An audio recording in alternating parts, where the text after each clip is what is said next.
سکھر رحمت اللہ کی خبر کے مطابق وزیر داخلہ سندھ ضیاء الحسن لنجار کی S S P office Sukkur آمد۔ وزیر داخلہ سندھ ضیاء الحسن لنجار نے S S P office Sukkur کا دورہ کیا، جہاں انہوں نے سیف سٹی پروجیکٹ کے تحت جاری ترقیاتی تکنیکی کاموں کا تفصیلی جائزہ لیا۔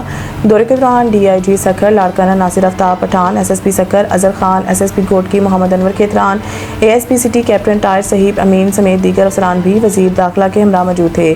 اس موقع پر وزیر داخلہ سندھ ضیاء الحسن لنجار کو D I G Sukkur Larkana range اور ایس ایس پی سکھر کی طرف سے سیف سٹی پروجیکٹ کی پیش رفت اور جدید مانیٹرنگ سسٹم کے حوالے سے بریفنگ دی گئی۔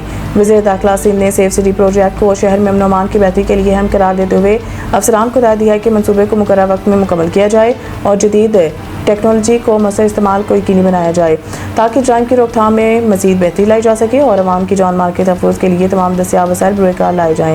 آخر میں وزیر داخلہ نے اس عزم کا اظہار کیا ہے کہ حکومت سندھ عوام کو محفوظ ماحول فراہم کرنے کے لیے ہر ممکن اقدامات جاری رکھے گی۔ سعید انٹرنیشنل ہسپتال، معیاری علاج، جدید سہولیات اور بہترین نگہداشت سب ایک ہی جگہ۔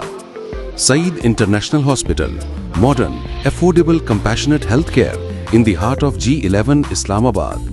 0331 111 0675